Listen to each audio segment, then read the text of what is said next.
This is the Pukamimi figure. There were no houses above ground because a lot of the entrances were decorated with beer bottles. The guys playing 8-ball without queues. And they were living in what we called humpies. Hey everyone, it's Duncan from Overland Journals. Welcome to the fourth part in my conversations with my good friend Terry Clarke. Today's episode, pretty exciting. He shares about the local culture, the Aboriginal culture that he experienced, as well as the town of Coober Pedy, where people live underground.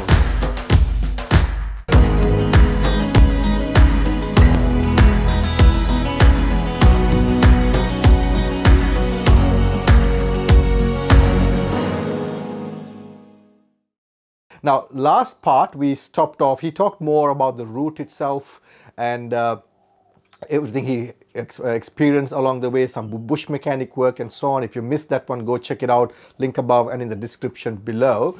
Today we're going to get a bit more deep into various places, towns along the way that he experienced, for example like Coober Pedy, and also local cultures that he experienced.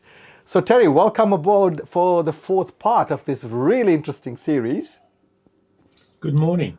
Good morning, and it's a holiday today. So, well, we're recording on Good Friday, so it's a holiday. But since we've been on kind of lockdown, every day has been like a holiday so far. So, Terry, yeah. So, thank you for all the chats so far. But I'm really looking forward to this one because you're going to talk about a bit about the local culture and some of the places that you experienced on this particular route. Yes, well, one of the most fascinating places was, of course, Coober Pedy. Yes.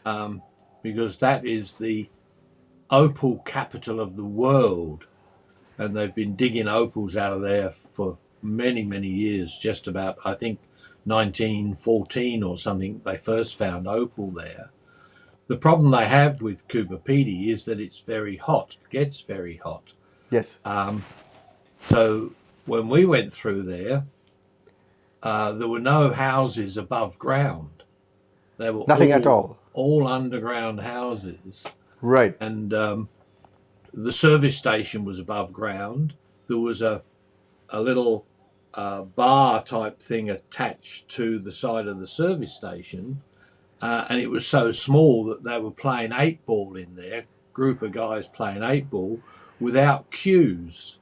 Oh, really? Yeah, they were using their hands and just chopping the ball with their hand to make it spin or go or whatever. And of course, being miners, their hands were as hard as could be. And it was fascinating to sit in amongst them, all crunched up, standing there, watching them play 8-ball with their hands, because there wasn't room to swing a cue back. So it gives you some idea of the innovations that people come across. Amazing, amazing. When the circumstances demand. Yes. And there was quite a high Aboriginal population there, who, because there was a general store there, and because a lot of them were involved in the mining. And it was quite fascinating to go around and see the various entrances to the houses, because a lot of the entrances were decorated with beer bottles. Oh, right. Okay. Stacked as a sort of an entrance into a house, whereas in normal land you'd have a hedge goes towards your front door. Then in Coober Pedy they have beer bottles. Yeah. Well, when we went up to Coober Pedy about 2 years ago, now of course you get quite a number of houses which are built above ground. Yes. That's because they probably got air conditioning, but it's still. I felt the environment was much cooler underground. We stayed in one of those underground motels, and we saw a few houses, still underground houses, where the entrance was beer bottles. Yeah, it's fascinating. It is fascinating. Gives you a clue to the culture. Yeah, absolutely. But I met this one gentleman who's been there. I think that was the third generation, and I did ask the question. I was very curious about the beer bottles, and he said back in the day, unlike today, back in the day, he said it was safer to drink beer than to drink the water. Yes. Yes. That was quite fascinating too. And a good excuse too. Yeah, absolutely, absolutely. But carry on, Jerry. Yeah. Yeah, so Coober Pedy, we actually saw opals, and there were places where you could go, and there were heaps where the miners had thrown away as they dug, and there were times when people actually found opal amongst the piles. Oh wow. Yeah, I don't know who was the official owner of them at the time, but people Yeah. did go fossicking through the piles. And there's a golf course there now that wasn't there at the time, Right. but that's Yeah. all dirt with oil scrapes. Yes, I think I saw a little bit of that. Yeah, no grass, just oil poured into the ground to make it more solid Yeah. on the greens. The greens, and wherever your ball landed on the green, the tee, the thing that sticks in the hole. I'm not a golfer. I don't know what they call it. Had a bar across the top, and you do a scrape from your ball to the hole. Right. You're actually putting on a smooth, oiled dirt surface. Oh. That's quite fascinating. Yeah, clever. And there were a few people who were willing to show you their homes for a small amount of money. Yeah. But yeah, we found Coober Pedy quite fascinating. But now, of course, it's grown hugely. Yes. I'm not sure if the cinema was open at the time. There's an open air cinema there, Yes. and one of the famous slides they put up on the screen is that you're not allowed to take explosives into into the cinema. Yeah. But yeah, we moved on from there further north and ended up in Alice Springs, which was Yeah. quite fascinating. We went out to the various places of interest. Stanley Chasm, which is a cut in the rocks, just almost vertical. Simpson's Gap, where there was some water.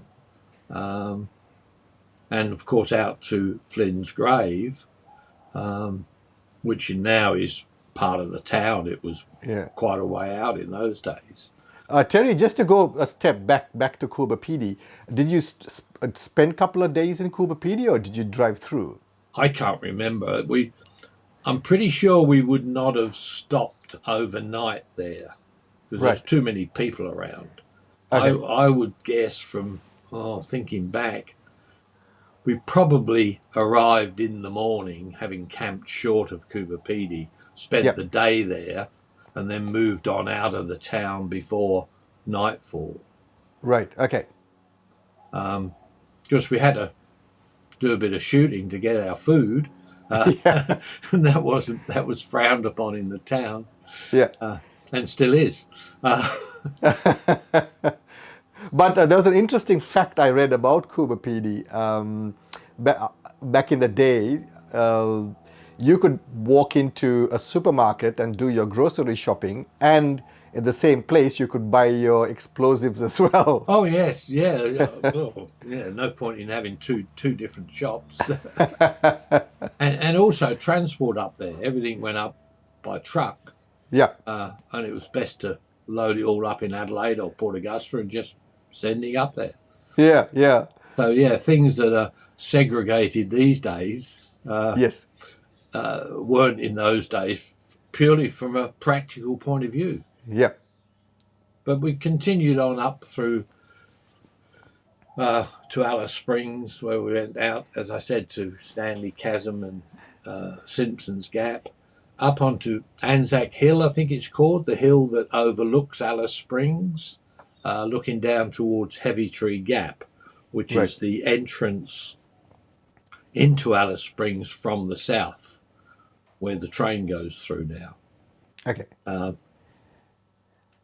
Then we spent quite some days in Alice Springs, from memory, looking at Flynn's church, which we mentioned before, and doing all the washing, getting up to date. Spent time at the caravan park there. It was the only one there at the time, right by the Todd River. And we mentioned the Henley on Todd boat races they have now. And yes. I checked up on that, and that didn't start till 1962, the year after we were there. I saw the pictures you sent me before this recording. I love them, and for the benefit of the viewers, even though it was not part of this trip that you did, but especially for the benefit of overseas viewers, can you just elaborate on the Henley on Todd boat race? Because it's a race where it can only happen if there's no water in the river. That's right, yeah. And all sorts of schools and clubs and organisations build boats and have races. And you have races with little kids with the floaty type things around them. And they have battles. With the big boats, all squirting each other with water. And, it's just amazing how it's developed over the years. From in 62, when it first started with the idea of having a few boats they built with no bottoms in them so that they could hold the sides and run with them. Now it's developed into this huge tourist attractive event. Yes, and that's because again, for the benefit of the viewers, because that's in those parts of the country there are rivers, but they're dry rivers. There's no water in them. That's right, yeah. So, make the best of what's available, so they have a boat race. And it brings tourists. Our encounters with the Aboriginal people really weren't very much in Coober Pedy or Alice Springs. Right. It's only when we were on our way out to Ayers Rock, or Uluru as it's called these days, we stopped at a place called Curtin Springs. Yep. And that was, there was a group of Aborigines living there, and they were a curiosity to us as we were a curiosity to them. I'm sure. Yeah, because we had modern motor cars, and they didn't get many modern motor cars going out that way. Yeah. But also, more importantly and more interesting to them, was we had a 10-month-old, white-skinned, blonde-haired, blue-eyed baby with us. They wanted to touch her and stroke her hair and all sorts of things. And they were living in what we called humpies. Yeah. They're, a shelter they build out of corrugated iron and timber and branches of trees and things. And they were selling souvenirs. Right, okay. And excuse me, everything was 2 bob. That's 2 shillings. 2 bob being at the time 2 shillings, which is 20 cents in today's money. And they had all sorts of things. They had boomerangs, which we tried to get a lady to demonstrate to us, and she wasn't a very good boomerang thrower because it didn't come back. We bought a few items. Most of them we sent back to England for Christmas presents, because this was September, and they had stone axes. Right. They'd made the stone axes with a suitable piece of stone and a stick, and using spinifex and a gum they used to make up from the plants. Yeah. And they'd attach the stone, suitably shaped stone, to the end of the stick and attach it there with spinifex, which is a very sharp, low-lying, growing, very plentiful plant that grows in the area. Yeah. And I've got a pair of music sticks here. Oh, right. So these music sticks, they used to make music with, and they would accompany it with a didgeridoo. Can you blow which it? is a long piece of wood. This Yeah, one is a genuine one. yeah. Today they're more decorated, touristy type things, and this one would have been hollowed out by putting it in a termite pit. Oh, They okay. used to take a suitable piece of wood, timber, long, say this long, Yeah.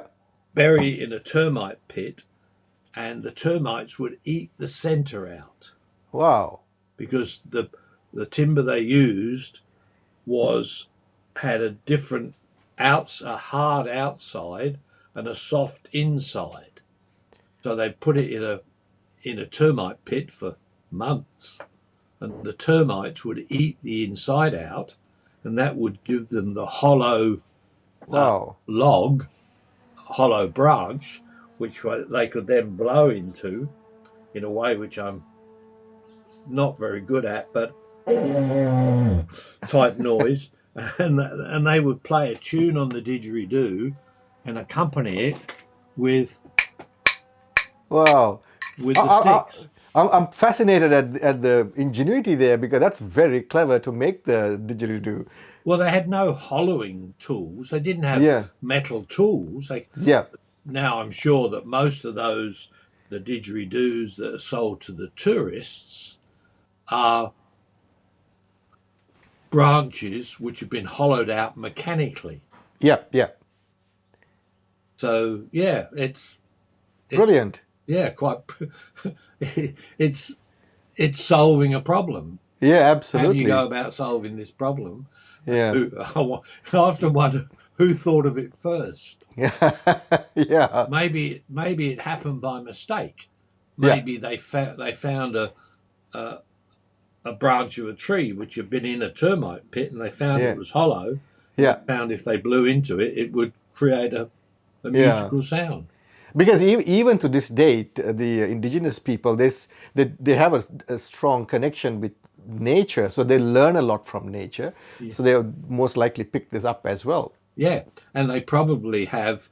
In fact, they have such a strong influence these days. If you hear or see any of the military bands, Right. almost certainly they have in their band a didgeridoo player. Right. Yes, I've seen that. Not necessarily used in every piece of music, but when a suitable piece of music comes along, the didgeridoo comes in, Yeah. That's fantastic. and quite a unique thing in Australia. Yeah.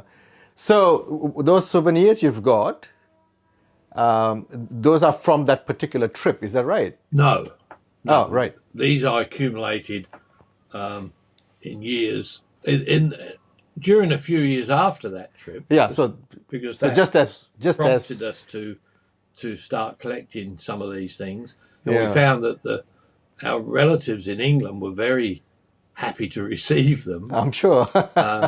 In fact, and paintings, bark paintings, or you could also buy bark paintings, Yeah. and the style of those has changed over the years. Yeah. The it wasn't until the 70s that they got into this genre of painting with dots. Yeah. Oh, I see. Okay. Prior to that, if you see Aboriginal paintings prior to the 70s, then they're totally different to the majority of the current ones you see. Right. That's quite interesting because I've been trying to learn about the Aboriginal cultures and their paintings and the arts and so on. And from what, if I could be wrong here, but from what I understood, even today, the dot painting is more Northern Territories and South Australia. So, like if you go towards more like Queensland, for instance, the paintings are not the dot paintings from what I've gathered.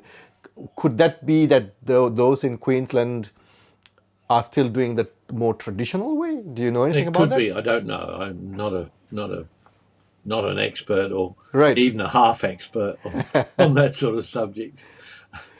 So many other things happening in my life. And have you got any other souvenirs you've kept from the years? Well, I've got this. Did I show you the Puka Mimi figure? No, no. Oh, Oh, This is the Pukamimi figure. This is Right. another item which I acquired soon after that trip Brilliant. from the Hermannsburg mission, one of the missions there. Right. And it's quite a Wow. character, actually. It sits in my office overlooking my desk to make sure. That must be like about, what, 2 meters, if I can... No. It's about a metre and about 1,200 mil. Right. Yeah. And So what that- is there any, do you know what the cultural significance behind that is? No. I would think the kids would play with those. Yeah.